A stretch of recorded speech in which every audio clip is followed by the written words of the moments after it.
सर्व BLO यांना नमस्कार, तसेच माझे ऑफिसमधील सहकारी यांनाही नमस्कार।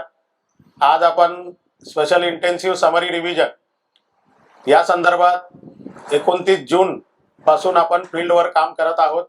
आपल्या 158 जोगेश्वरी मधील BLO यांनी उत्कृष्ट काम केलेले आहे, हे मी आपल्याला आज रोजी सांगू इच्छितो। आपण पूर्ण मुंबईमध्ये 40.41% काम आपण स्पेशल इंटेन्सिव्ह रिव्हिजन समरीमध्ये केलेले आहे।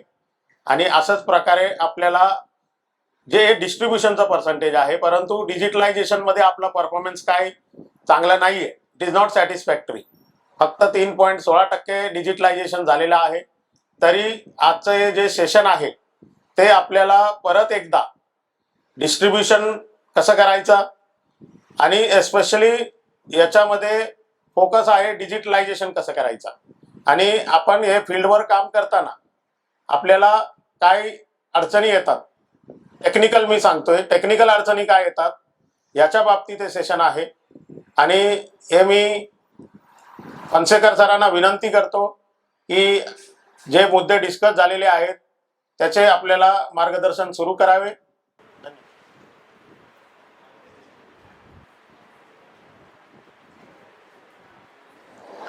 धन्यवाद सर। आपल्या 158 जोगेश्वरी पूर्व मतदारसंघ मुंबई उपनगर जिल्हा सर्व उपस्थित मतदान केंद्रस्तरीय अधिकारी सर्व BLOंचं इथे या सभेत हार्दिक स्वागत। आमचे प्रमुख मार्गदर्शक माननीय डॉक्टर मोहन नळदकर साहेब, मतदान नोंदणी अधिकारी, आणि माननीय श्रीधर गालेपल्ली सर, सहाय्यक मतदार नोंदणी अधिकारी यांच्या मार्गदर्शनातून आपण आज अजून काही ठळक मुद्द्यांचं विश्लेषण पाहणार आहोत। आणि यामध्ये आता आपण प्रत्येक BLOने एक BLO किट सोबत घेतलेला आहे इलेक्शन ऑफिस मधून। त्यामध्ये सर्वात महत्त्वाचं म्हणजे इन्युमरेशन फॉर्म हा प्रत्येक मतदाराचा 2 प्रतीमध्ये EF आपल्याला मिळालेला आहे। आपण सर्वांनी आपापल्या पद्धतीने आपापल्या विभागातलं यादी क्रमांकाचं काम डिस्ट्रीब्युशनचं व्यवस्थित सुरू झालेलं आहे, परंतु त्यातही काहींना काही टेक्निकल अडचणी आहेत किंवा काही अशा गोष्टी आहेत की ज्यांच्यासाठी आपल्याला मार्गदर्शन लागू शकतं। तर त्यासाठी आपण आज हे विशेष सेमिनार आयोजित केलेलं आहे। यामध्ये काही BLOs हे अगदी फार सुरुवातीपासून काम करत असतील, काहींनी मे महिन्यात चार्ज घेतला असेल, काहींनी जून जुलैमध्ये आत्ता चार्ज घेतला असेल, तर त्या सर्वांना मार्गदर्शक काही सूचना कराव्यात या उद्देशाने आपण आता हे सेशन कंडक्ट करत आहोत। सर्वप्रथम आपल्याला जो EF मिळालेला आहे प्रत्येक वोटर करता, तर एकाच घरातले 4-5 वोटर्स जर का असतील तर ते त्याच क्रमाने आपल्याला EF फॉर्म मध्ये मिळालेले असतील अशाचा भाग नाही। आपल्या यादीमध्ये एकाच घरातला 5 वोटर्स, कोणी पहिल्या क्रमांकाला असेल, कोणी 8व्या असेल, कोणी 20व्या असेल, कोणी 100व्या असेल, तर त्यांचे सर्वांचे EF फॉर्म आपण एकाच वेळी जर का आपल्या पद्धतीने कलेक्ट करून ठेवले तर मतदाराकडे आपल्याला पुन्हा पुन्हा जायची वेळ येणार नाही। एकाच घरात 4 वेळा जाण्यापेक्षा एकाच घरात एकदा जाण्यासाठी आपण थोडंसं ते जे फॉर्म्स आहेत एकाच घरातले ते प्रथम एकत्र करून घेऊया। प्रत्येक फॉर्म हा 2 प्रतीमध्ये असेल याची आपण नोंद घ्यायची आहे। 2 प्रतीमध्येच फॉर्म आपल्याला त्याच्यावरती काम करायचं आहे। जेव्हा आपण इन्युमरेशन फॉर्म घेऊन त्या मतदारापर्यंत पोहोचतो तेव्हा आपल्याला त्या EF फॉर्म विषयी मतदाराला पूर्ण कल्पना द्यायची आहे। काहींनी याआधी त्यांचं मॅपिंग केलं असेल तर या SIR कार्यक्रमाची कल्पना त्या पर्टिक्युलर वोटर्सना असेल, परंतु एखाद्या वोटर्सकडे आपण पहिल्यांदाच जात आहोत तर त्यावेळेस त्या वोटरला SIR ची कल्पना सुद्धा नसते किंवा त्याला याविषयी माहिती नसतं। काही वेळा त्याला असं वाटतं की जनगणना झाली म्हणजे तेच SIR आहे। तर त्याच्यातल्या दोघांमधला फरक सुद्धा आपण त्याला सांगायचा आणि SIR किती आणि का महत्वाचं आहे आणि ते आता या पिरियड मध्येच करणं का आहे हे सुद्धा आपल्याला त्यांना सांगणं क्रमप्राप्त आहे। यामधील काही वोटर्स आपल्याला सपोर्ट करतात, काही वोटर्स आपल्याला वेळेअभावी म्हणतात की आता नाही नंतर या, किंवा काही आपल्याला सपोर्ट सुद्धा करत नाहीत। परंतु आपलं BLO ऑफिसर म्हणून आपलं कामच हे आहे की प्रत्येक वोटरला त्याचा मतदानाचा अधिकार मिळावा, म्हणून आपण हे हा कार्यक्रम करत आहोत. त्यामुळे जरी त्यांनी या कार्यक्रमाला विरोध जरी दर्शवला तरी त्याला व्यवस्थित याचं महत्त्व समजावून सांगायचंय, जेणेकरून आपल्याला या आपल्या विभागातल्या शासकीय आणि राष्ट्रीय कामाला पूर्ण गती देण्याचं काम चांगल्या पद्धतीने होईल. जेव्हा आपण आपला वोटर्सकडे EF घेऊन जातो तेव्हा EF ची एक प्रत आपण त्याला देणार आहोत आणि दुसरी प्रत आपल्याकडे ऑफिसला सबमिट करण्याकरता येणार आहे. आता ज्या वोटरसाठी आपण बोलणार आहोत त्या वोटरचा फोटो त्या इन्युमरेशन फॉर्म वरती असणार आहे. त्या वोटरची संपूर्ण माहिती म्हणजे ज्याप्रमाणे त्याने रजिस्ट्रेशन केलं होतं त्याप्रमाणे त्याच्या वोटर आयडीच्या डिटेल्स सेट सर्व माहिती त्या फॉर्मवर प्रेझेंटेबल असणार आहे. त्याच्यामध्ये आपण कुठलाही मॅन्युअली हस्तक्षेप करत नाही आहोत, कारण की त्याने जो फॉर्म भरला त्याच फॉर्मची तिकडे आवृत्ती त्या फॉर्मवरती दिसणार आहे. त्या फॉर्ममध्ये फोटोचा भाग सोडल्यानंतर त्याच्या खाली 2 उभे कॉलम्स आहेत. आपल्या सर्वांना कल्पना आहे 2 उभे जे कॉलम्स आहेत त्या 2 उभ्या कॉलम पैकी डाव्या बाजूचा जो कॉलम आहे त्या डाव्या बाजूच्या कॉलम मध्ये त्या मतदाराचं 2002 मध्ये जर का त्याचा समाविष्ट असेल यादीमध्ये तर त्याची सर्व डिटेल्स आपल्याला त्याच्यात आपण भरायची आहे. जर एखादा मतदार 2002 मध्ये त्याची डिटेल्स आपल्याला मिळाली नाही तर अशा वेळी त्या मतदाराला मॅप करण्यासाठी आपण त्याच्या नातेवाईकांचा आधार घेणार. नातेवाईकांचा आधार म्हणजे काय, तर त्या मतदाराचे आई, वडील किंवा वडिलांच्या बाजूचे आजी आजोबा या चौघांपैकी कोणाचंही जर का डिटेल्स आपल्याला 2002च्या यादीमध्ये मिळालं तर ते डिटेल्स आपण आपल्या फॉर्म मध्ये उजव्या बाजूच्या रकान्यामध्ये भरणार आहोत. आता हे रकाने भरताना कदाचित असं होऊ शकेल की त्यांनी दिलेली माहिती आणि आपल्या फॉर्म मध्ये भरली जाणारी माहिती याच्यामध्ये तफावत होऊ नये म्हणून आधी सुरुवातीला ती माहिती एकदा तपासून घ्यायची, कारण माहितीची योग्य मांडणी त्या फॉर्म मध्ये झाली पाहिजे. फॉर्म मध्ये कुठल्याही प्रकारची खाडाखोड होणार नाही याची आपल्याला काळजी घ्यायची आहे. व्हाईटनर तर आपण लावायचंच नाहीये, म्हणजे हा दृष्टिकोन समोर ठेवला तर फॉर्म मध्ये नक्कीच खाडाखोड होणार नाही आणि आपण काळजीपूर्वकरित्या आपलं काम करू शकतो. तेव्हा फॉर्मच्या डाव्या बाजूचा भाग 2002ची माहिती मांडण्यासाठी असेल, फॉर्मच्या उजव्या बाजूचा भाग प्रोजेनीची माहिती भरण्यासाठीची असेल. लक्षात आपल्याला हे घ्यायचं की दोघांपैकी आपल्याला एकच कुठला तरी कॉलम भरायचा आहे. जर एखाद्या मतदाराची 2002ची माहिती उपलब्ध नसेल किंवा प्रोजेनीची सुद्धा माहिती उपलब्ध नसेल अशा वेळी तो फॉर्म आपण त्या वोटरला मॅप करू शकत नाही. तेव्हा तो फॉर्म अनमॅप सिच्युएशन मध्ये राहणार. असे अनमॅप सिच्युएशन मध्ये ते फॉर्म्स आपल्याकडे असतील त्यांच्या फोटोच्या उजव्या कोपऱ्याला वरच्या बाजूला आपण अनमॅप असं पेन्सिलने लिहायचं आहे.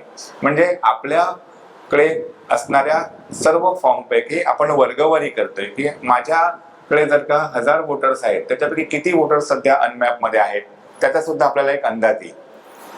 कारण जे वोटर्स अनमॅप असतील त्यांना पुढच्या सुनावणीच्या प्रक्रियेला सामोरं जावं लागणार आहे.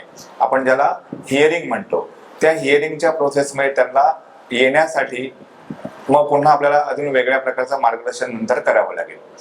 आता हे दोनही जे उभे कॉलम्स आहेत याच्या व्यतिरिक्त तिसरा जो भाग आहे त्यामध्ये ज्या मतदाराचा फोटो आहे त्या मतदाराची वैयक्तिक माहिती आपल्याला फिलअप करून घ्यायची आहे. या वैयक्तिक माहितीमध्ये पहिलं तर त्याची जन्मतारीख असेल, बर्थ डेट. ते जन्मतारखेच्या नंतरचा पुढचा भाग आहे त्याचा आधार क्रमांक. आधार क्रमांक ऐच्छिक आहे परंतु जर का मिळाला तर तिथे नोंद करून घ्यायला काही हरकत नाही. त्यानंतर त्या मतदाराचा मोबाईल नंबर जो आवश्यक आहे आणि काही वेळा लिहिताना गफलत होऊ शकेल तर 10 अंकी मोबाईल नंबर असला पाहिजे याची पूर्ण काळजी घ्यायची. आता एखादा नंबर मिसिंग झाला तर मग तिथे ते नंबर लिहिण्यामध्ये काही अर्थ उरणार नाही, म्हणून परिपूर्ण 10 अंकी मोबाईल नंबर तिथे आला पाहिजे. त्यानंतर त्या मतदाराच्या वडिलांचं पूर्ण नाव घ्यायचं. वडिलांचं पूर्ण नाव म्हणजे प्रथम नाव, वडिलांचं मधलं नाव आणि आडनाव असे 3ही भाग येतील. त्यानंतर पुढच्या भागामध्ये त्या वडिलांचा एपिक आयडी कार्डचा नंबर असेल तर तो टाकायचा. आता वडील म्हटल्यानंतर त्यांचं वयोमान असेल त्याप्रमाणे जर का त्यांच्याकडे 2 एपिक कार्ड असतील, जुनं एपिक कार्ड आणि नवीन एपिक कार्ड, त्यापैकी आपण रिसेंट नवीन एपिक कार्ड वाला नंबर त्याच्यामध्ये मेन्शन करायचा आहे. त्यानंतर आईचं पूर्ण नाव म्हणजे स्वतःचं नाव, मधलं नाव आणि आडनाव, आणि आईचं एपिक नंबर. हा एपिक नंबर सुद्धा रिसेंटच घ्यायचा आहे. त्यानंतर जोडीदाराचं नाव म्हणजे मतदार जर का पुरुष असेल तर त्याच्या पत्नीचं नाव, स्त्री असेल त्याच्या पतीचं नाव, अशा प्रकारे जोडीदाराचं नाव घ्यायचंय. ज्यांचं लग्न झालेलं नाही तिथे जोडीदाराच्या नावापुढे डॅश करायचं किंवा नाही म्हणायचं. त्यानंतर त्या जोडीदाराचा एपिक नंबर सुद्धा तिकडे येईल. अशा प्रकारे मतदाराची सध्याची जी माहिती आहे ती सध्याची माहिती आपल्याला या पद्धतीने जन्मतारखेपासून जोडीदाराच्या नावापर्यंत पूर्ण भरायची आहे. ही माहिती पूर्ण झाल्यानंतर त्याच्या खाली त्या मतदाराची आपल्याला सही घ्यायची आहे. ही सही 2 प्रतींवरती घ्यायची आहे आपल्याला. त्याच्या प्रतीवरती पण घ्यायचे, आपल्या प्रतीवरती पण घ्यायची, आणि नंतर BLO म्हणून खाली आपली सही करायची आहे. परंतु हा फॉर्म आपण त्या मतदाराला तोपर्यंत द्यायचा नाही जोपर्यंत फॉर्मचं डिजिटायझेशन होत नाही. कारण तुमच्या सहीचा जर का डिजिटायझेशन न करता फॉर्म त्याच्याकडे गेला तर उद्या असा मतदार सांगू शकेल की माझं डिजिटायझेशन झालंय म्हणूनच तुम्ही मला हा फॉर्म दिलेला आहे. म्हणून आपण तो फॉर्म त्याला डिजिटायझेशन प्रक्रिया पूर्ण झाल्यानंतर त्याच्या ताब्यात द्यायचा आहे. शक्य झाल्यास डिजिटायझेशन प्रोसेस झाल्यानंतर त्या फॉर्मच्या, जो फॉर्म आपल्याकडे ऑफिसला आपण सबमिट करणार आहोत, त्या फॉर्मच्या डाव्या बाजूच्या तळाकडच्या कोपऱ्यावरती आपण रिसिव्हडची साईन घ्यायची त्याची, की त्याला आपण एक कॉपी दिलेली आहे आणि रिसिव्ह करून आपण एक फॉर्म आपल्याकडे घेतलेला आहे. हे करणं बंधनकारक नाहीये. जर आपल्याला इलेक्शन आयोगाने एक मोठं रजिस्टर्ड बुक दिलेलं आहे, एक वही दिलेली आहे, त्या नोंद वहीमध्ये सुद्धा जर आपण त्यांची नोंद घेतली, कोणत्या तारखेला आपण त्यांना EF फॉर्म दिलेला आहे आणि त्यांची सही घेतली तरी सुद्धा चालू शकते. ही संपूर्ण प्रक्रिया आपल्याला फॉर्म देण्याची आणि फॉर्म घेण्याची या पद्धतीने करायची आहे. कुठल्याही वोटरला आपण फॉर्म देताना दोनही प्रती त्याच्याकडे द्यायच्या नाही. इन केस जर का त्याने तो फॉर्म भरायला घेतला आणि जर का त्याच्यात फॉर्म मध्ये खाडाखोड झाली तर दोनही फॉर्म मध्ये खाडाखोड झालेली फॉर्म आपण ऍक्सेप्ट करत नाही. त्यामुळे शक्यतो आपण एकाच फॉर्मवर ही पहिली सर्व प्रक्रिया करणार आहोत. त्यानंतर आपल्याला जे फॉर्म्स आपण वितरित करणार आहोत ते फॉर्म वितरित करताना बऱ्याच वेळा घरातल्या व्यक्ती हजर नसतात, गैरहजर असतात, किंवा एखादा ओनर जो असतो त्याच्याकडे ती व्यक्ती भाड्याने राहत असते, तर कुठल्याही भाडेकरूच्या हातामध्ये हा फॉर्म द्यायचा नाही. जो वोटर आहे त्या संबंधित वोटर जवळच हा फॉर्म दिला गेला पाहिजे, किंवा त्या वोटरच्या घरातला कुटुंब प्रमुख किंवा एखादी जबाबदार व्यक्ती असेल त्या व्यक्तीकडे आपण ते फॉर्म देऊन त्यावर त्यांची सही घेऊ शकतो. परंतु त्रयस्थ व्यक्तीकडे हा फॉर्म आपल्याला द्यायचा नाही. याची काळजी आपण प्रत्येकाने घेऊया, कारण की हा EF फॉर्म तितकाच महत्वाचा आहे जेवढा आपण डिस्ट्रीब्यूट करतो तेवढा तो आपल्याकडे येणं सुद्धा तितकाच महत्वाचा आहे. म्हणून जबाबदार व्यक्तीकडे आपल्याला फॉर्म दिला पाहिजे. यानंतरच्या पुढच्या प्रोसेसमध्ये जेव्हा आपण एखाद्या वोटरचा फॉर्म, पूर्ण भरलेला फॉर्म डिजिटाइज करण्याची प्रोसेस सुरू करतो तेव्हा वेगवेगळ्या पद्धतीने फॉर्म वरती प्रोसेस होऊ शकते. त्यापैकी आपण प्रत्येक मुद्दा व्यवस्थित पडताळून पाहूया. जेव्हा आपण फॉर्म डिजिटाइज करायला घेतो तेव्हा आपलं BLO ऍप जे आहे ते BLO ऍप आपल्याला ओपन करावं लागतं. जर आपल्याला नेटवर्कचा इश्यू येणार असेल तर ज्या ठिकाणी प्रॉपर नेटवर्क मिळत असेल अशाच ठिकाणी फॉर्म डिजिटायझेशन करण्याचं काम पूर्ण करावं. ज्या ठिकाणी आपल्याला वाटतंय की इथे नेटवर्क इश्यू आहे तिथे मग ते काम अर्धवट राहण्यापेक्षा ते नंतर एकाच वेळी पूर्ण केलेलं योग्य ठरेल. फॉर्म डिजिटाइज करताना आपण आपलं BLO ऍप ओपन केल्यानंतर त्यामध्ये SIR चा आता नवीन जी टॅब आपण ओपन झालेली आहे त्या टॅबवर क्लिक केलं की आपल्याला पुढचं मेन डॅशबोर्ड प्री SIR चा डॅशबोर्ड दिसतो. त्या प्री SIR च्या डॅशबोर्ड मध्ये फिल फॉर्म नावाचा जो ऑप्शन आहे त्याच्यावर जर आपण क्लिक केलं तर आपल्याला आपल्या मतदार यादीमध्ये असणाऱ्या सर्वच्या सर्व वोटर्सची सिरियल नंबर नुसार माहिती तिकडे उपलब्ध असते. पण त्यापैकी आपल्याला हवा असणारा वोटर जर का आपल्याला निवडायचा असेल तर अशा वेळेस आपल्याकडे 2-3 पद्धती आहेत. एक तर QR कोड स्कॅन करून आपण तो वोटर सिलेक्ट करू शकतो. आपल्या त्या फिल फॉर्म मध्ये पुढे गेल्यानंतर आपल्याला QR कोडचा सेक्शन आहे, तिथे टॅप केल्यानंतर प्रत्येक मतदाराच्या EF वरती त्याच्या फोटोच्या बाजूला QR दिलेला आहे. तो जर आपण मोबाईलच्या साहाय्याने स्कॅन केला तर विदिन फ्रॅक्शन ऑफ सेकंड त्या वोटरचा फॉर्म आपल्या समोर येतो. तो पर्टिक्युलर फॉर्म ओपन झाल्यानंतर आपण पुढची प्रोसेस करू शकतो. समजा आपल्याला QR कोड नुसार फॉर्म स्कॅन करायचा नसेल तर त्या वोटरचं नाव जर आपण त्या ठिकाणी टाईप केलं तर नाव टाईप करून सुद्धा तो वोटर आपल्याला समोर दिसतो. त्या वोटरला सिलेक्ट करून आपण त्याचं फॉर्मचं काम पूर्ण करू शकतो. याऐवजी जर त्या वोटरचा सिरियल नंबर जरी आपण त्या नावाच्या वेळी टाकला तर सिरियल नंबर नुसार सुद्धा तो वोटर आपल्याला समोर फॉर्मच्या स्वरूपात अवेलेबल होतो. या तीनपैकी कुठल्या तरी एका पद्धतीने जर आपण फॉर्म ओपन केला तर त्यानंतर आपल्याला पुढची प्रोसेस करायची असते. यामध्ये आपण पुन्हा फिल फॉर्म ऑप्शनवर क्लिक करायचं. फिल फॉर्म ऑप्शनवर क्लिक केल्यानंतर त्या वोटरचं संपूर्ण डिटेल्स असलेला फॉर्म आपल्या समोर येतो. जर या आधी आपण किंवा दुसऱ्या व्यक्तीने कोणी जर का त्याला मॅप केलेलं असेल तर प्रथम त्या विंडोमध्ये त्याचं डिटेल्स आपल्याला दिसतं की this person is previously mapping by PLO आणि त्यामध्ये त्या व्यक्तीची संपूर्ण डिटेल्स आपल्याला दिसते. आता जर तो व्यक्ती पूर्णपणे योग्य पद्धतीने मॅप झालेला असेल तर आपल्याला त्या ठिकाणी ग्रीन कलरची एक पट्टी दिसेल की तो कम्प्लिटली परफेक्टली मॅप आहे. मग त्यावेळेस आपल्याला त्याची मॅपिंगची प्रोसिजर पुढे करायची असते.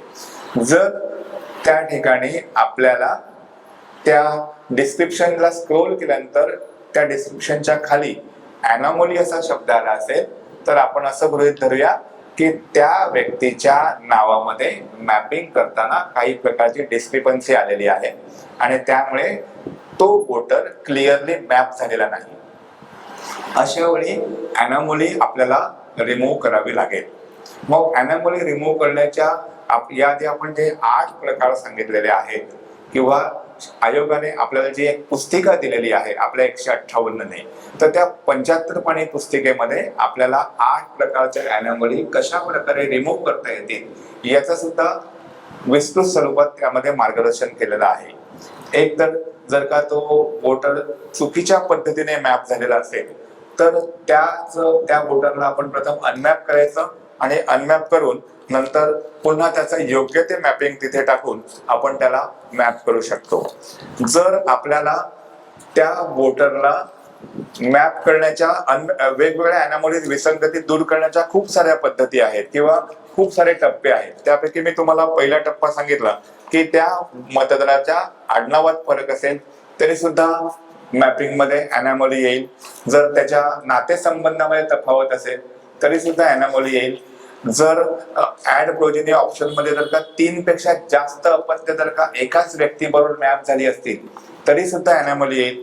जर मतदाराचं त्याचं स्वतःचं मॅपिंग आपण त्याचं 2002च्या रेकॉर्डऐवजी सेल्फ प्रोजेनी मध्ये केलं असेल तरी सुद्धा अॅनॉमली येईल. अशा जवळजवळ 7 ते 8 प्रकारच्या अॅनॉमलीज आणि त्यांच्यासाठी कुठल्या प्रकारची कार्यवाही आपण करू शकतो हे आपण डिस्क्रिप्शन मध्ये सर्व दिलेलं आहे. शक्यतो अॅनॉमली दूर करण्याचा प्रयत्न करावा. जर अॅनॉमली दूर होत नसेल तर अशा व्यक्तीला सुनावणीसाठी आपल्या इलेक्शन ऑफिसला नंतर ज्यावेळी त्याला ती वेळ दिली जाईल त्या वेळेनुसार इथे हजर राहावं लागेल आणि या कामाचा जो पुढचा भाग आहे त्या टप्प्यात त्याला उतरावं लागेल. जर अॅनॉमली नसेल आणि प्रॉपरली जर का तो वोटर मॅप झालेला असेल तर त्याच्या डिस्क्रिप्शनच्या वरती व्हेरीफाय अँड कंटिन्यू असा ऑप्शन असेल. या इथे आपण थोडासा एक पॉज घेऊया आणि जर का वोटर प्रॉपरली मॅपिंग असेल तर त्याच्या मॅपिंगचं डिटेल्स तुमच्या स्क्रीनवर सर्व दिसणार आहे. हेच जे मॅपिंगचं डिटेल्स आहे ते डिटेल्स आपल्याला आपल्या त्या वोटरच्या फोटोच्या खाली जे उभे 2 कॉलम्स आहेत त्या 2 कॉलम पैकी त्याचा 2002 असेल किंवा प्रोजेनी असेल कुठल्या तरी एकासाठी ती माहिती आपल्याला जरी भरायची आहे ती माहिती वोटर सांगतो म्हणून भरायची नाही. ती माहिती आपला ऍप मध्ये काय दाखवली जाते कारण आपल्या ऍप मध्ये ती माहिती 2002 ची डिस्प्ले होते तेव्हा 2002 ची जी माहिती ऍप मध्ये दिसते तीच माहिती त्या फॉर्म मध्ये आली पाहिजे, हे प्रकर्षाने लक्षात घ्यायचंय। एखादा वोटर सांगू शकेल की इथे माझ्या वडिलांचं नाव नाहीये आणि मी आता वडिलांचं नाव असं असं लिहितो, तुम्ही त्या फॉर्म मध्ये करेक्शन करून लिहा, तर हा कुठलाही अधिकार आपल्याकडे नाही। जे स्क्रीनवर त्याची 2002 ची माहिती दिसते तीच माहिती त्याच्यामध्ये भरायची आहे। समजा त्या वोटरची वडिलांची माहिती तिकडे दिसत असेल पण त्यांचं नातं दाखवताना वडील दाखवण्याच्या ऐवजी जर काही इतर दाखवलं असेल तर मग तो म्हणेल की हे माझे वडीलच आहे, तुम्ही तिथे वडील लिहा। तर आपण त्याला शांत आणि सौम्य शब्दामध्ये सांगायचंय की या स्क्रीनवर जे दिसतंय तेच लिहिणं अलाउ आहे आणि त्याचप्रमाणे ती माहिती त्या पर्टिक्युलर बॉक्समध्ये फिलअप झाली पाहिजे, जेणेकरून एकही त्याच्यातला भाग रिकामी राहणार नाही। आणि नंतर त्या फॉर्म मध्ये मतदारसंघाचं जे नाव असेल ते नाव लिहिल्यानंतर त्यानंतर मतदारसंघ क्रमांक, यादी भाग क्रमांक आणि अनुक्रमांक म्हणजे सिरियल नंबर, हे तीनही अचूक आपण नोंदवायचे आहेत। नोंदवताना पुन्हा एकदा क्रॉस चेक करायचे आहे की आपण नोंदवलेली माहिती ही आपल्या स्क्रीन बरोबर मॅच होते का। त्याप्रमाणे ती माहिती संपूर्ण नोंदवल्यानंतर आपला जो मगाशी डिस्कस केल्याप्रमाणे पुढचा मुद्दा होता की मतदाराचं जन्मतारखेपासून त्याच्या जोडीदारापर्यंत पूर्ण नाव हे सर्व पूर्ण करून नंतर त्याची सही घेऊन पुढच्या प्रोसेसला आपण जाऊ शकतो। परंतु जर का एखाद्याचं मॅपिंग चुकलं असेल तर त्याच ठिकाणी आपल्याला अपडेट नावाचं एक ऑप्शन आहे, त्या अपडेट वरती क्लिक केल्यानंतर आपण त्या मतदाराची योग्य माहिती जी असेल ती टाकून त्याला पुन्हा मॅप करू शकतो। अशा प्रकारे एखाद्या वोटरचं अगोदरचं मॅपिंग झालं असेल आणि मॅपिंग करताना जर का काही डिस्क्रिपन्सी आल्या असतील किंवा त्याचं मॅपिंग पुन्हा नव्याने अपडेट करायचं असेल, या सर्व सुविधा आपल्याला आपल्या ऍप मध्ये दिलेल्या आहेत। या व्यतिरिक्त जर एखाद्या वोटरला या अगोदर मॅपच केलेलं नाहीये, तो फर्स्ट टाइम आपल्या समोर आहे, आपण पहिल्यांदा त्याच्या समोर आहोत, अशा वेळी आपल्या मोबाईल BLO ऍप मध्ये तिथे जसं BLO मॅपिंगची टॅब आहे तसं सिस्टम सजेस्टेड म्हणून एक टॅब आहे आणि तिसरी टॅब आहे ती म्हणजे सर्च। अशा प्रकारच्या सिस्टम सजेस्टेड टॅब मध्ये आपण प्रथम जाऊया आणि सिस्टम सजेस्टेड टॅब मध्ये त्या वोटरच्या नावाशी मिळती जुळती काही नावं आणि त्यांचं संदर्भीय इतर भाग, त्याच्या वडिलांचं नाव, त्यांचं राहण्याचं ठिकाण, जिल्हा, हे सर्व तिथे आपल्याला माहिती उपलब्ध असेल। यापैकी जी माहिती त्या वोटरशी सुसंगत असेल, मला वाटतं म्हणून नाही, BLO ला वाटतं म्हणून नाही, तर मतदाराला वाटतं म्हणून ती सुसंगत माहिती आपण त्याच्यातली निवडू शकतो। जर का आपल्याला त्याने जवळजवळ 35 ते 40 व्यक्ती तिथे सिमिलर दाखवले असतील, त्यातले मतदाराला आपण शहानिशा करून घ्यायचे की ह्याच्यातलं तुझं नक्की आहे का आणि असेल तर कोणतं आहे, आणि त्याचं आपण व्हेरिफिकेशन पण करायचं की तो ते सांगतोय ते बरोबर आहे। आणि त्याच्यानंतर त्या वोटरला जर का आपल्याला निवडायचं असेल तर त्याच नावाच्या डाव्या बाजूला एक सर्कल केलेलं दिसतं, त्या सर्कलला आपण पुश केलं तर तो वोटर सिलेक्ट होतो आणि मग त्या सिलेक्ट झालेल्या वोटरला आपण मॅपिंग प्रोसेस मध्ये घेऊ शकतो। हे झालं जर का सिस्टीमने जर का सजेस्ट केले असतील त्या वोटर्स करता। परंतु सिस्टीमने सजेस्ट केलेल्या यादीमधलं एकही नाव त्या वोटर बरोबर मॅच होत नसेल तर मग आपण सर्च वाला तिसरा ऑप्शन घेऊ शकतो। तिसऱ्या ऑप्शनला गेल्यानंतर सर्च वर क्लिक केल्यानंतर आपल्याला त्या मतदाराचं स्वतःचं सध्याचं पूर्ण नाव आणि त्याचं संपूर्ण लोकेशन, यादी भाग क्रमांक, यादी त्याचा सिरियल नंबर, हे सर्व तिथे स्क्रीनवर दिसतं। त्याखाली आपल्याला 4 ऑप्शन्स मिळतात।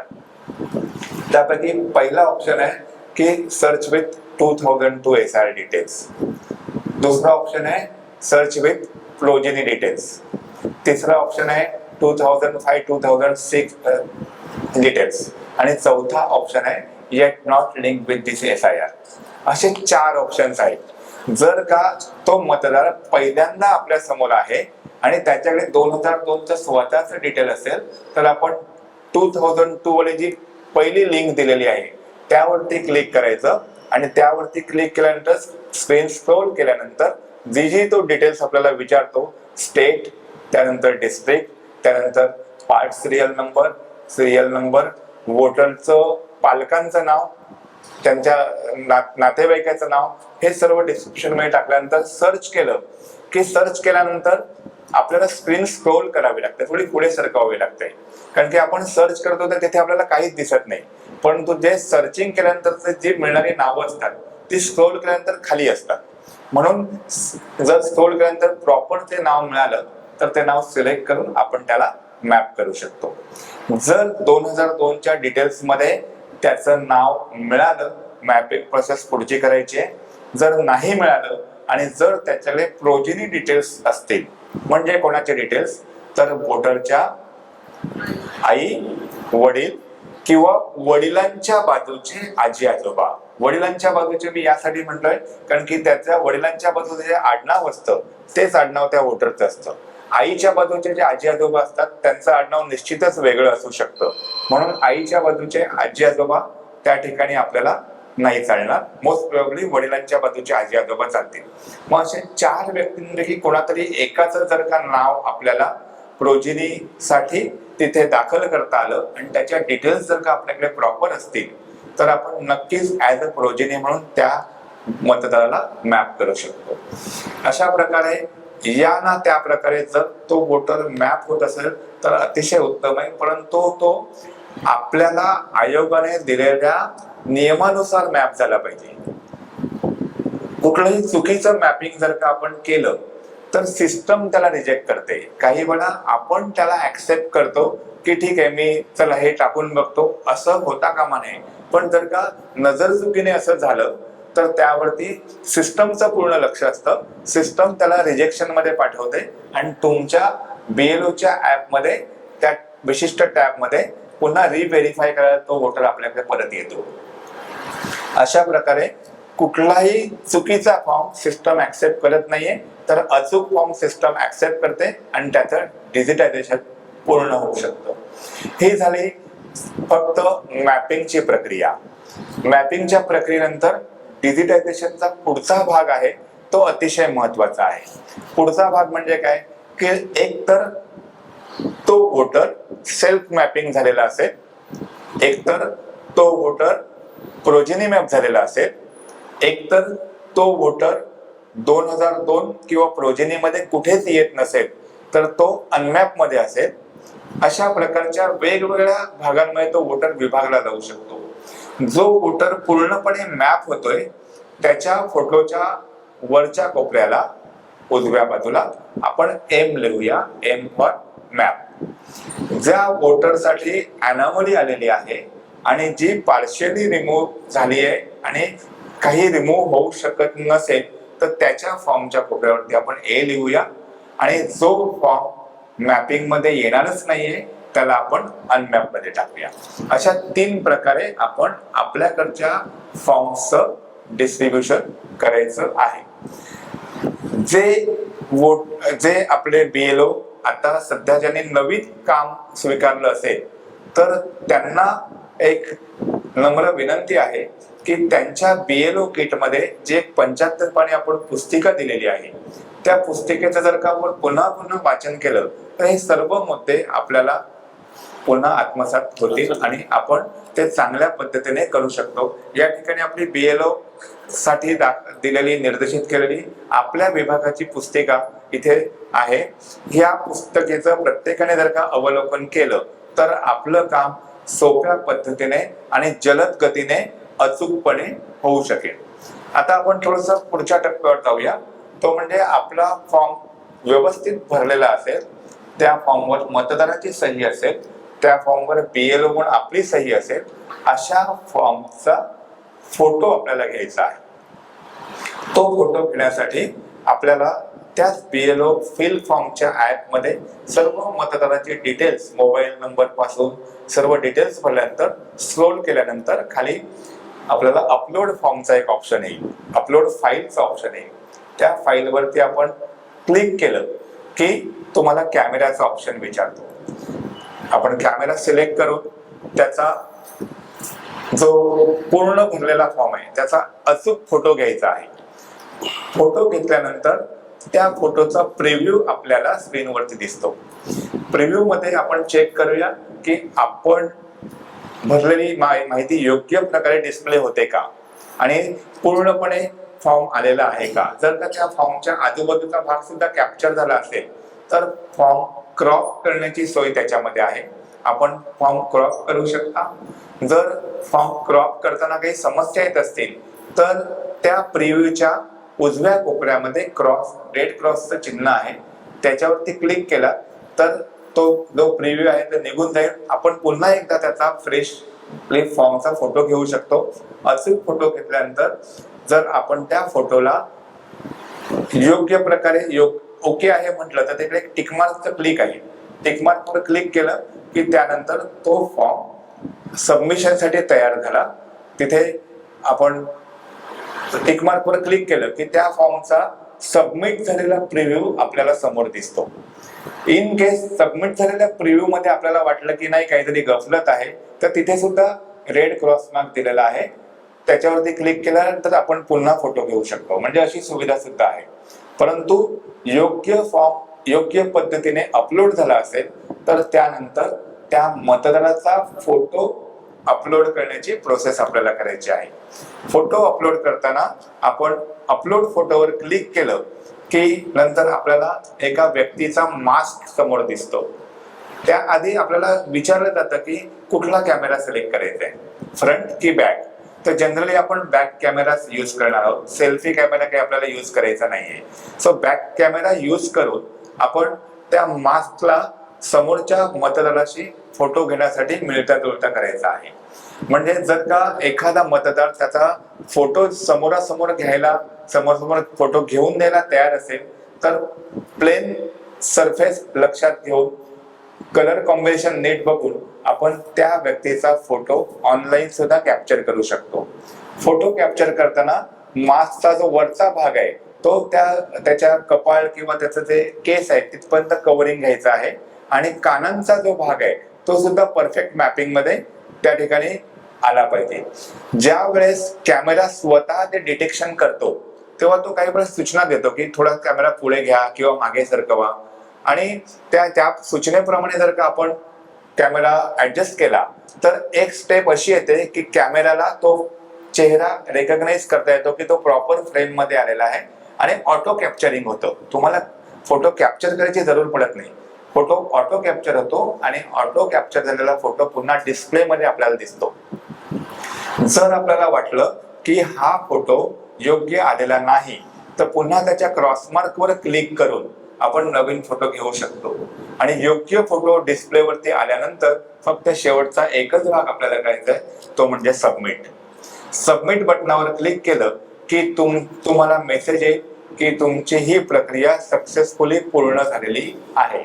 म्हणजे त्या वोटरचं डिजिटायझेशन योग्य प्रकारे झालेलं आहे असं आपण समजूया आणि मग दुसऱ्या वोटरच्या डिजिटायझेशनची आपण तयारी करूया.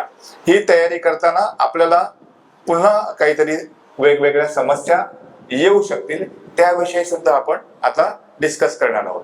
सर्वप्रथम मी तुम्हाला आता फॉर्मचं डिस्ट्रीब्युशन आपण BLO स्तरावरती कशा प्रकारे 3 भागात करायचं ते सांगितलं. यामध्ये परिवारावाईज फॅमिली वाईज प्रथम फॉर्म एकत्र करणं, आपल्याकडे जर का त्याचं मॅपिंग झालं असेल तर त्याला मॅपिंगच्या प्रोसेसमध्ये पुढे न्यायचंय. जर का मॅपिंग झालं नसेल तर योग्य प्रकारे योग्य लिंक निवडून आपण त्याला मॅपिंग प्रोसेसमध्ये घ्यायचं आहे. ज्यांचं मॅपिंग होणार नाही, आपण मॅपिंग झाल्याविषयी बोललो, पण ज्यांचं मॅपिंग होणार नाही म्हणजे उभे दोनही कॉलम जर का आपण भरू शकत नाही आहोत कारण त्याच्याकडे 2002चं स्वतःचंही डिटेल नाहीये किंवा त्याच्या आई वडिलांचंही डिटेल नाहीये किंवा आजी आजोबांचं सुद्धा डिटेल्स नाहीये, अशी व्यक्ती आपल्या SIR मध्ये सध्या मॅप होऊ शकत नाही. परंतु त्या व्यक्तीला वोटर लिस्ट मध्ये समाविष्ट व्हायचं आहे. अशा व्यक्तीला सुद्धा आपल्याला या प्रोसेसमध्ये घ्यायचंय. परंतु त्यांच्या फॉर्मवरती आपण अनमॅप असं लिहिणार. त्यांचा रिसेंट पासपोर्ट साईज फोटो प्रत्येकाला तिकडे चिटकवायचाच आहे. त्यांचा ब्लॅक अँड व्हाईट फोटो दिसतोय त्याच्या बाजूला तिकडे त्यांचा फोटो चिटकवून त्यानुसार आपण वरती डोक्यावरती अनमॅप लिहायचं आणि अनमॅप झालेला फॉर्म सुद्धा आपल्याला अपलोड करायचा आहे. मात्र यावेळेस त्याला आपल्याला सांगता येईल की ती व्यक्ती अनमॅप का आहे, कारण त्याच्याकडे 2002चा स्वतःचा किंवा नातेवाईकांचा कोणताही पुरावा नाही. परंतु वोटर लिस्ट मध्ये त्याला समाविष्ट होण्यासाठी त्याच फॉर्मच्या मागच्या बाजूला त्याचं संपूर्णपणे डिस्क्रिप्शन दिलेलं आहे. त्या वोटरच्या जन्मतारखेनुसार यामध्ये आपल्याला सांगितले की प्रत्येक प्रकारच्या वोटरला कोणत्या प्रकारचं डॉक्युमेंट लागू शकेल आणि त्या कोणती डॉक्युमेंट त्याला जमा करायचे ते जवळजवळ आयोगाने 12 डॉक्युमेंट्सची यादी दिलेली आहे. त्या यादीपैकी कोणतंही योग्य आणि परिपूर्ण असणारं डॉक्युमेंट त्याला तयार ठेवायला सांगायचं आहे. हे आपल्याला लक्षात घ्यायचंय. Is it clear? Okay. 12 document पैकी एक, परंतु तुम्ही सांगायचं. आपण पुन्हा एकदा हे रिपीट करूया. आपण हे पुन्हा एकदा रिपीट करतोय की जी 12 डॉक्युमेंट्स आयोगाने सुचवलेली आहेत त्या 12 डॉक्युमेंट्स पैकी कोणतं तरी एक प्रॉपर डॉक्युमेंटचा अर्थ काय की त्याचं मतदार यादीमध्ये असणारं सध्याचं नाव आणि तो त्यासाठी रिलेव्हंट जो काही पुरावा 12 डॉक्युमेंट पैकी देणार आहे त्याच्यावरती त्याची माहिती, ह्या दोनही माहिती सुसंगत असल्या पाहिजे.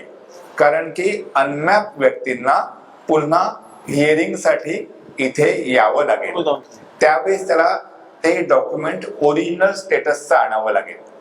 मग अशा व्यक्तींना तो पुरावा सादर करण्यासाठी आपण कोणते पुरावे आणायचे याची यादी सध्या डिस्प्ले केलेली आहे. या यादीनुसार त्याचं योग्य ते डॉक्युमेंट शक्यतो BLO आपण व्हेरीफाय करून घ्यायचं आहे, जेणेकरून नंतर त्याने कुठल्याही प्रकारची तक्रार देता कामा नये की मला हे डॉक्युमेंट सांगितलंच नव्हतं किंवा मला यापैकी काही माहितीच नव्हतं, म्हणून त्याला त्याची परिपूर्ण माहिती द्यावी. जे वोटर्स हे 40 पेक्षा कमी वयाचे आहेत त्यांना आपण प्रोजिनीमध्ये मॅप करतो, याची सर्वांनाच कल्पना आहे. कारण 40 पेक्षा कमी वयाच्या व्यक्ती या 2002 साली त्यांना मतदानाचा हक्क प्राप्त न झाल्यामुळे साहजिकच आहे की त्यांचं नाव 2002च्या यादीमध्ये येणार नाही. अशा वेळी त्यांना आपण प्रोजेनी मधून मॅप करताना त्यांच्या आई वडिलांचं डिटेल्स जसं आपल्याला लागतं असंच जर एखादा वोटर आपण अनमॅप मध्ये टाकत असू ज्याचं वय 40 पेक्षा कमी असेल त्याला एकापेक्षा अधिक डॉक्युमेंटची जरूर लागेल. म्हणजे त्याचं स्वतःच नावाशी सुसंगत असं डॉक्युमेंट तर लागणारच आहे, त्याचबरोबर त्याच्या पालकांचं त्यांच्या नावाशी सुसंगत असं डॉक्युमेंट आपल्याला जोडावं लागेल. सर्वच्या सर्व विस्तृत माहिती तुमच्याच इन्युमरेशन फॉर्मच्या मागच्या बाजूला व्यवस्थित दिलेली आहे. प्रत्येक BLOने या माहितीचं पूर्ण अवलोकन जर केलं तर आपल्याला मॅपिंगच्या प्रोसेसमध्ये चांगल्या पद्धतीने पुढे जाता येईल. आता हे झालं आपल्या मॅपिंग प्रोसेस विषयी किंवा आपण ज्यांच्याविषयी जे वोटर्स आपण मॅप करणार आहोत त्यांच्याविषयी. परंतु आपल्या SIR मध्ये आपल्याला काही वोटर्स असे सुद्धा मिळतील जे आपण त्या ठिकाणी गेलो पण ते तिथे आपल्याला भेटले नाही, किंवा एखादा वोटर असा असेल तो त्या ठिकाणी शिफ्ट झालेला असेल, किंवा एखादा वोटरचं डेथ झालेलं असेल, किंवा एखादा वोटर अनट्रेसेबल असेल, किंवा एखादा वोटर ची गणना दोनदा झालेली असेल ज्याला आपण दुबार म्हणतो. अशा वेगवेगळ्या प्रकारचे 4 ते 5 प्रकारचे ऑप्शन्स तिकडे असतील की त्या लोकांचं आपण जे इन्युमरेशन फॉर्म हा कलेक्ट करू शकत नाही. तर मग ज्या लोकांचा इन्युमरेशन फॉर्म आपण कलेक्ट करू शकत नाही त्यांना आपण मार्क अनकलेक्टेबल मध्ये टाकणार. आपण जेव्हा एखाद्या वोटरला निवडतो QR कोडच्या सहाय्याने किंवा सिरियल नंबर टाकून किंवा त्याचं नाव टाकून, तेव्हा त्या ठिकाणी आपल्याला 3 ऑप्शन्स मिळतात त्या वोटर करता. एक मिळतो फिल फॉर्म, दुसरा असतो मार्क अनकलेक्टेबल आणि तिसरा असतो व्ह्यू मोबाईल नंबर. जर एखादी व्यक्ती आपल्याला त्या ठिकाणी जाऊन त्या पत्त्यावर भेटत नसेल तर इथे व्ह्यू मोबाईल नंबरची सुविधा दिलेली आहे. कदाचित आपण जाऊ त्यावेळी तो वोटर कामावर गेला असेल, त्याच्या शेजारच्यांनाही माहिती नसेल, अशी सुद्धा सिच्युएशन असू शकेल. अशा वेळी आपण व्ह्यू मोबाईल नंबरचा उपयोग करून त्या वोटरला फोन करू शकतो आपल्या ऑथेंटिक मोबाईल नंबरवर. फोन केल्यानंतर आपल्याला त्याचा स्टेटस कळू शकतं. कदाचित त्याने फोन उचलला तर आपल्याला तो सांगू शकतो की मी आता त्या ठिकाणी राहत नाही, किंवा मी शिफ्टिंगचा ऑप्शन भरलेला आहे, किंवा मला या मतदार यादीमध्ये यायचंच नाहीये. तो काहीतरी रिप्लाय आपल्याला देईल, किंवा तो एकतर सांगू शकेल की मी आज तिथे नाहीये पण मी 2 दिवसांनी तिकडे पोहोचतोय माझ्या विशिष्ट कामास्तव किंवा नोकरीच्या कामास्तव. जर तो बाहेर गावी गेला असेल म्हणून त्याचा आपला संपर्क जर होत नसेल तर फोनच्या माध्यमातून आपला योग्य प्रकारे त्याशी संपर्क होईल. परंतु फोनच्या माध्यमातून सुद्धा ती व्यक्ती अनरिचेबल राहिली, आपला फोन उचलत नसेल किंवा काय, त्याची नोंद आपल्या वहीमध्ये करून ठेवा की ह्या व्यक्तीला मी अमुक अमुक तारखेला फोन करण्याचा प्रयत्न केला परंतु यांच्याकडनं फोन रिसीव्ह झाला नाही, किंवा यांच्याकडनं मला अमुक अमुक प्रकारचं उत्तर आलं. ह्याची जर का आपण नोंदणी करून ठेवली, त्याला आपण BLO डायरी म्हणूया, की आपण रोज जे काही काम केलं त्याची जर का आपण छान टिपण ठेवलं तर पुढच्या प्रोसेसमध्ये आपल्याला हीच माहिती उपयोगी पडू शकेल. परंतु हे सर्व असताना एखाद्या व्यक्तीचा फॉर्म आपल्याला अनकलेक्टेबल मध्ये दाखवायचा असेल तर अनकलेक्टेबल मध्ये जी वेगवेगळी रिझन्स आहेत त्यातलं पहिलं रिझन आहे ते म्हणजे ऑलरेडी एनरोल्ड. याचा अर्थ काय की ती व्यक्ती दोनदा वोटर लिस्ट मध्ये आली असेल. अशा ऑलरेडी एनरोल्ड व्यक्तीला दोनदा मतदान करण्याचा अधिकार नक्कीच नाहीये. त्याला कुठल्या तरी एकाच ठिकाणी एनरोल राहावं लागेल. जर तुमच्याच यादीमध्ये त्याचं नाव दोनदा आलं असेल तर तुम्ही त्याला विचारा की याच्यापैकी तुला कोणतं नाव ठेवायचंय आणि कोणतं नाव नकोय. अर्थात नको असलेल्या नावासाठी त्याने विशिष्ट प्रकारचा फॉर्म नंबर भरून ते नाव कॅन्सल करायला हवं होतं, म्हणून त्याने कॅन्सल न केल्यामुळे त्याचं नाव पुन्हा त्या यादीमध्ये आलेलं आहे. परंतु या मतदार यादी पुनरीक्षण मध्ये आपल्याला अशा लोकांना पण निवडून बाजूला करायचंय की जे त्यांची या यादीमध्ये पुन्हा नाव येण्याची आवश्यकता नाहीये. मग अशांना बाजूला करण्यासाठी आपण त्यांना ऑलरेडी एनरोल्डचा ऑप्शन सिलेक्ट करू शकतो. मी मगाशी म्हटल्याप्रमाणे त्या मतदाराला स्वतःच विचारावं की याच्यापैकी कुठलं नाव तुला ठेवायचंय. त्याचा सुद्धा चॉईस असू शकेल, कारण की त्याला 2 प्रकारची एपिक कार्ड मिळाली असतील. त्यापैकी एखाद्यावर त्याचा फोटो व्यवस्थित नसेल किंवा योग्य माहिती नसेल तर तो म्हणू शकेल की मला हा नंबर यूज नाही करायचे किंवा मला हे नाव कॅन्सल करायचे. तर ते नाव आपल्या यादीमध्ये आपण घेणार नाही आहोत, म्हणून आपण तो फॉर्म आपल्याला स्वीकृत करायचा नाही. मग अशा वेळी ऑलरेडी एनरोल्ड वर आपण जर का क्लिक केलं तर ते क्लिक केल्यानंतर त्याचं कारण आपल्याला 150 शब्दामध्ये तिथे लिहायचंय. आपल्याला तिथे त्याचं कारण लिहिण्यासाठीची जागा स्पेस दिलेली आहे. मग त्याचं योग्य शब्दामध्ये, लिमिटेड शब्दामध्ये त्याचं कारण आपण विस्तृत करायचं, जेणेकरून पुढे ARO ऑफिसला आल्यानंतर ते कारण पुढच्या ऑफिसरला ते पटलं पाहिजे की ह्याने ऑलरेडी एनरोल मध्ये का टाकलंय, त्याचं रिझन तिकडे दिलेलं आहे. ते रिझन आपल्याला अल्प शब्दात मांडायचं असतं आणि त्यानंतर आपल्याला त्या फॉर्मचं सुद्धा डिजिटायझेशन करायचं आहे, जो फॉर्म आपण अनकलेक्टेबल मध्ये ठेवणार आहोत. मग ते करताना आपण त्या ठिकाणी त्याच्या फॉर्मची पुढची बाजू जी असेल ती पुढची बाजू आपल्याला नेहमीच्या पद्धतीने अपलोड करायची आहे. याच्यामध्ये मागची बाजू पण अपलोड करायला सांगितली आहे. तर तिथे आपण रिझन लिहून टाकायचं मागच्या बाजूला की हा दुबार वोटर आहे किंवा या वोटरची पुन्हा नोंदणी झालेली आहे म्हणून हे आपण कॅन्सल करतो. आणि मग त्याचा जो फोटो आहे तो चूज फाईल 2 मध्ये आपण अपलोड करू शकतो. अशा पद्धतीने आपण ऑलरेडी एनरोल्ड वाल्याला याच्यातून बाजूला करू शकतो. दुसरा ऑप्शन जो आहे तो डिसीज वोटरचा आहे, डेथ वोटरचा आहे. म्हणजे एखाद्या घरातील एखादी व्यक्ती मृत झाली असेल तर नियमानुसार त्याला मतदार यादीतलं नाव कमी करायचं असतं, परंतु काही कारणास्तव त्याच्याकडून ते नाव कमी झालेलं नसेल तर आता ही एक SIR मधून एक संधी आहे की त्याचं नाव त्याचं नाव आपण कमी करू शकतो. मात्र हे कमी करताना सगळ्यात महत्वाचा दस्तऐवज म्हणजे त्याच्या जी व्यक्ती मृत झालेली आहे त्या व्यक्तीच्या मृत झाल्याचा दाखला, ज्याला आपण डेथ सर्टिफिकेट म्हणतो, ते आपल्याला मिळालं पाहिजे. डेथ सर्टिफिकेट त्याच्या नातेवाईकांकडून आपण घ्यायचं आहे. डेथ सर्टिफिकेट घेतल्यानंतर त्या डेथ सर्टिफिकेटच्या मागच्या बाजूला, कारण की तो आपल्याला झेरॉक्स देणार आहे आणि आपण सुद्धा झेरॉक्सच घ्यायचे, त्या झेरॉक्सच्या मागच्या बाजूला रिकामी जागा, जी कोरी जागा असते, त्या ठिकाणी ज्या व्यक्तीने आपल्याला ते डेथ सर्टिफिकेट दिलेलं आहे त्याचं नाव घ्यायचं. म्हणजे तो कुटुंबियांपैकी एक असेल किंवा तो अर्जदार असेल, म्हणून तिकडे अर्जदार म्हणून त्याचं आपण पूर्ण नाव घ्यायचं. फक्त आडनाव नाही, फक्त नाव नाही, स्वतःचं नाव, पालकांचं नाव आणि आडनाव असं आपण तिथे घेतल्यानंतर त्या व्यक्तीचा एपिक आयडी घ्यायचा. एपिक आयडी घेतल्यानंतर त्या व्यक्तीचा आपल्या सोयीसाठी मोबाईल नंबर घ्यायचा. जर आपल्याला पुन्हा आवश्यकता वाटली त्याला काही सांगायची तर मोबाईल नंबरच्या मार्फत आपण तो त्याच्याशी संपर्क साधू शकतो. आणि सगळ्यात शेवटी आपण त्याची सही घ्यायची की मतदाराच्या नातेवाईकाने स्वतःहून हा दाखला कार्यालयाकडे दिलेला आहे. म्हणजे प्रॉपर स्टेज मध्ये त्याचं डेथ सर्टिफिकेट तुमच्याकडे येणार आहे. आणि मग जेव्हा आपण डेथ सर्टिफिकेट त्याचं जमा करतोय तेव्हा त्याचंही आपल्याला मशीन रिझनिंग विचारतं. तर त्या 150 शब्दामध्ये योग्य माहिती तिथे मेन्शन करायची आहे.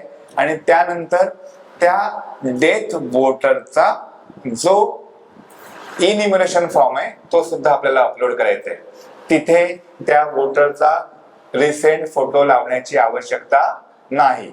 त्याच्यामध्ये त्याची कोणत्याही प्रकारची माहिती भरण्याची आवश्यकता नाही. ना 2002चं सेल्फ, ना प्रोजेनी, ना त्याची जन्मतारखेपासूनची माहिती, कारण त्याला यादीमधनं तो बाहेर होणार आहे. मग त्याच्या त्या माहितीची काही आवश्यकता नाही. तिकडे मतदाराची सही सुद्धा येणार नाही. फक्त तिकडे BLO ची सही येईल. आपली स्वतःची सही करून तो फॉर्म अपलोड करायचा आहे. त्या फॉर्मच्या बॅक साइडला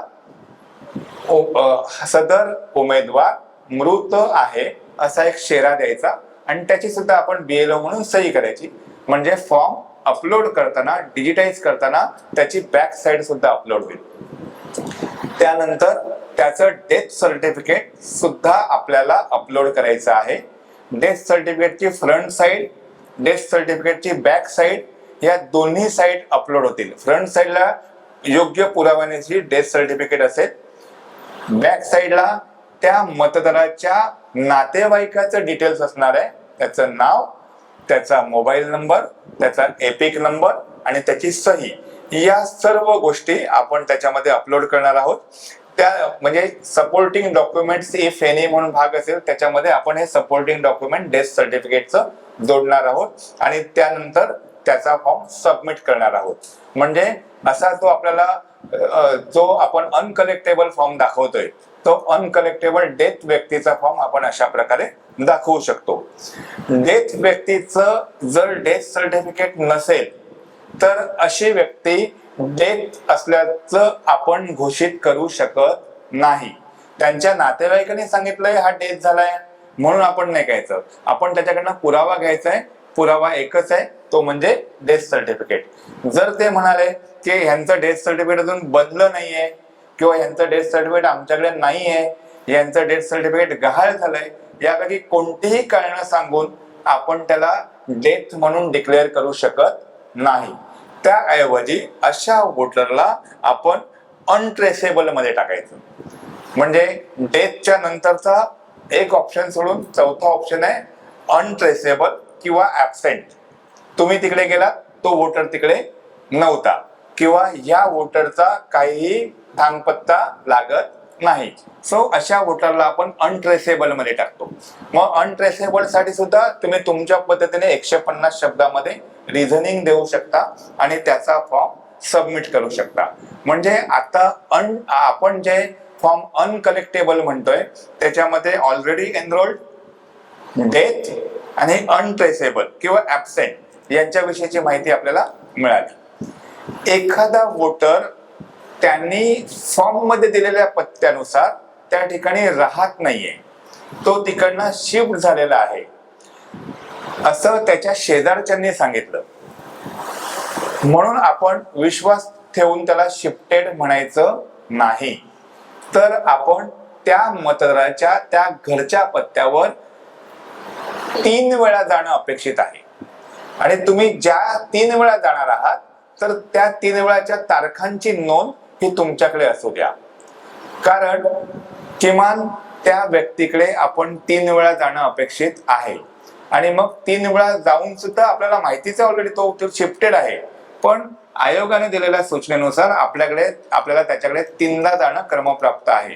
3दा जाऊन सुद्धा ती व्यक्ती जर का आपल्याला तिथे भेटत नसेल तर अशा व्यक्तीसाठी आपल्याला पंचनामा तयार करावा लागतो. म्हणजे तिथे ती व्यक्ती नाहीये, शेजारच्याने सांगितलं शिफ्टेड आहे म्हणून आपण विश्वास न ठेवता पंचनामा करायचा. आता पंचनाम्याचा एक प्रॉपर फॉर्मॅट आपल्या 158च्या ग्रुपमध्ये श्रीधर सरांनी ऑलरेडी पाठवलेला आहे. पण पाठवले आणि त्याचं आपण रोजच्या रोज आपण तो सगळ्यांना पाठवत असतो की हा सुद्धा वाचून घ्या, हा सुद्धा पाहता. त्या फॉर्म मध्ये आपल्याला तिथे दिलेलं आहे की कोणत्या 3 तारखांना आपण व्हिजिट केली, समोरचे आपल्याला भेटले नाहीये, आणि मग हे सर्व डॉक्युमेंटेशन झाल्यानंतर BLO म्हणून आपली सही करण्याच्या अगोदर पंचनाम्यामध्ये त्या व्यक्तीच्या शेजारच्या मतदाराच्या शेजारच्या लोकांनी ज्यांनी आपल्याला सांगितलं की हा इथे राहत नाही त्यांना रिक्वेस्टफुली सांगायचं की इथे माझी पण सही होते, तुमची पण सही इथे करा. आणि त्यांची फक्त सही न घेता त्या पंचनाम्यावर त्याचं नाव पण घ्यायचंय, नावाबरोबर त्याचं आपल्याला त्या ठिकाणी त्याचा एपिक ID घ्यायचा आहे, म्हणजे तो ऑथेंटिक व्यक्ती सोबत आहे. आता हे झालं शेजाऱ्याविषयी. असे त्या पंचनाम्यामध्ये शेजारच्यांचं आपण सही नाव घेऊ शकतो. तुम्हाला तुमच्या सोबत या कार्यक्रमामध्ये केवळ त्या वोटरचं घर दाखवण्यासाठी किंवा तो त्या वोटरला ओळखतोय म्हणून संबंधित काही पक्षांचे BLA सोबत जर का असतील, booth level agent, booth level assistant जर का त्या ठिकाणी असतील तर या पंचनाम्यामध्ये त्यांची सुद्धा सही घ्या. जर का एकापेक्षा जास्ती BLA असतील तर अधिक उत्तम की त्यांची सुद्धा तिथे सही होईल. आणि त्याचबरोबर जर ती व्यक्ती एखाद्या सोसायटीमध्ये राहत असेल, एखाद्या कॉम्प्लेक्स मध्ये राहत असेल तर त्या सोसायटीच्या सेक्रेटरीची सही त्याच्यावर घ्या, सेक्रेटरीचं नाव घ्या, त्याचा फोन नंबर पण तिकडे लिहा. किमान 5 लोकांच्या सह्या पंचनाम्यावर झाल्या पाहिजेत, तरच त्याला आपण पंच म्हणजे 5 म्हणणार आहोत, 5 लोकांच्या सह्या. आणि या 5 लोकांच्या सह्या असलेला पंचनामा सुद्धा आपल्याला विशेष डॉक्युमेंट मध्ये नंतर अपलोड करायचा आहे. अशा प्रकारे आपण जे व्यक्ती हे परमनंटली शिफ्टेड आहेत त्या व्यक्तींसाठी सुद्धा पंचनाम्याच्या साहाय्याने त्याला आपण परमनंटली शिफ्टेड म्हणून घोषित करू शकतो. म्हणजेच ऑलरेडी एनरोल्ड, डेथ, अनट्रेसेबल किंवा ऍबसेंट आणि परमनंटली शिफ्टेड याच्यानंतर अजून एक प्रकार राहिलाय, तो म्हणजे रिफ्यूज टू साइन EF. एखादा वोटर जर का त्या EF वर सही करायला तयार नसेल तर आपलं कामच आहे की त्याला समजावून द्यायचंय की हा SIR का होतोय, तुला वोटर लिस्ट मध्ये पुन्हा येण्यासाठी हा SIR आहे, तेव्हा त्याला सही करण्यासाठी राजी करायचंय. त्याला कन्व्हिन्स करूया की बाबा तू सही केली, तुझा पुढचे त्रास वाचतील, पुन्हा तुला नव्याने वोटिंग ID बनवायची जरूर लागणार नाही, तेव्हा सुद्धा फॉर्मवर सही करणंच आहे. जर तो कन्व्हिन्स होत नसेल तर त्या ठिकाणी सुद्धा पंचनामा हा प्रकार असेल. म्हणजे त्याने सही करायला नकार दिला म्हणून आपण स्वतःच घोषित केलं असं न करता त्याचा सुद्धा अगोदर सांगितल्याप्रमाणे पंचनामा होईल आणि अशी व्यक्ती सुद्धा फॉर्म अनकलेक्टेबल मध्ये येईल. म्हणजे वेगवेगळ्या प्रकारे अनकलेक्टेबलचे आपण प्रकार पाहिले, वेगवेगळ्या प्रकारे फॉर्म फिल करण्याचे प्रकार पाहिले, याच्यामध्ये तो फॉर्म डिजिटाइज कसा करायचा त्याचे प्रकार पाहिले. अशा प्रकारे संपूर्ण डिजिटाइज केलेला फॉर्म आपण अपलोड केल्यानंतर तो फॉर्म डिजिटाइज झाल्याचा आपल्याला आपल्या ऍप मध्ये संदेश मिळतो. जर फॉर्म पूर्णपणे डिजिटाइज झाला तर त्याची नोंद फॉर्म रिसिव्ड मध्ये आपल्या डॅशबोर्ड मध्ये येते की तो फॉर्म आपण त्यांना डिस्ट्रीब्यूट केला होता आणि तो फॉर्म आपल्याला रिसिव्ह झालेला आहे. रिसिव्ह झालाय म्हणजे डिजिटाइज झालेला आहे. अशा प्रकारे त्या मतदारासाठी ही डिजिटायझेशनची SIR मधली संपूर्ण प्रक्रिया पद्धतशीरपणे पार पडेल. याच पद्धतीने आपण प्रत्येक मतदाराकरता सदर प्रक्रिया राबवली तर आपलं काम 100% होऊ शकतं। जर एखादा मतदार किंवा एखाद्या सोसायटी मधले काही मतदार ती जागा सोडून दुसऱ्या ठिकाणी गेले असतील तर त्याचा सुद्धा आपल्याला पंचनामा घ्यावा लागतो आणि त्याला शिफ्टेड म्हणून आपण डिसिजन देऊ शकतो। अशा पद्धतीने प्रत्येक वितरित केलेल्या फॉर्मचा हिशोब आपल्याकडे यायला हवा। जर ऍज अ BLO म्हणून आपल्याला 1000 फॉर्म्स 2 प्रतीमध्ये दिले असतील तर त्यापैकी जे योग्य मतदार आपण मॅप केलेले आहेत त्यांची एक कॉपी त्या मतदाराकडे आपल्या सहीनिशी जाईल, तर दुसरी कॉपी त्याच्या आणि आपल्या सहीनिशी आपल्या कार्यालयात जमा होईल। जे मतदार अनएक्सेप्टेबल मध्ये आहेत त्यांची दुसरी कॉपी समोरच्या व्यक्तीच्या घरच्यांना द्यायची नाही, कारण ते लोक तिथे नाहीच आहेत, ते अनट्रेसेबल आहे, तर ती सेकंड कॉपी सुद्धा आपल्या कार्यालयामध्ये आपण जमा करायची आहे। अशी संपूर्ण प्रोसेस आपल्याला SIR साठी करायची आहे। मात्र जे मतदार हे अनमॅप मध्ये असतील त्या मतदारांना आपल्या इलेक्शन ऑफिस मधून त्यांना योग्य ती दिनांक, योग्य ती वेळ आपल्या BLO मार्फतच कळवली जाईल। ती आपण BLO म्हणून त्याची नोटीस समोरच्या मतदाराला देणं हे आपली जबाबदारी राहील। तो या कार्यालयात उपस्थित राहावा यासाठी आपण आग्रही असलं पाहिजे, जेणेकरून जर तो व्यक्ती उपस्थित राहिला, त्याची सुनावणी पूर्ण झाली, तर सुनावणी झाल्यानंतर ती व्यक्ती मतदार यादीमध्ये समाविष्ट होऊ शकते। जर एखादा मतदार काही कारणाअभावी सुनावणीच्या वेळी हजर राहू शकला नाही तर त्याला पुनर्सुनावणीसाठी नवीन तारीख देण्यात येईल, परंतु असं फक्त आपण 3दाच करू शकतो। याची सुद्धा कल्पना वोटरला द्यायची आहे। ज्याची सुनावणी लागणार आहे त्या वोटरला स्वतःला योग्य त्या कागदपत्रांसहित त्या सुनावणी कार्यालयामध्ये दिलेल्या वेळेत किंवा वेळेपूर्वी हजर राहावं लागेल। त्याच्यातर्फे त्याचा कोणताही प्रतिनिधी इथे आलेला चालणार नाही। जो वोटर आहे त्याच्या परिपूर्ण आणि ओरिजिनल कागदपत्रासहित ती व्यक्ती इथे असायला हवी। त्याची सुनावणी पूर्ण झाल्यानंतर एक प्रकारचं त्याचं काम झाल्यानंतर SIR च्या पुढच्या टप्प्यामध्ये एक प्रारूप यादी तयार होणार आहे। या प्रारूप यादीमध्ये आपल्या यादीमधील सगळे मतदार ज्यांना आपण डिजिटलाइज केलेलं आहे, ज्यांना आपण प्रॉपरली मॅप केलेलं आहे किंवा जे सुनावणी झाल्यानंतर मॅप झालेले आहेत, अशा सर्वांची यादी प्रारूप यादी म्हणून तयार होईल। ती यादी सर्व मतदारांसमोर उघड केली जाईल। त्यांनी त्या यादीमधल्या आपल्या नावाचं आणि माहितीचं योग्य तो आढावा घ्यायचा आहे।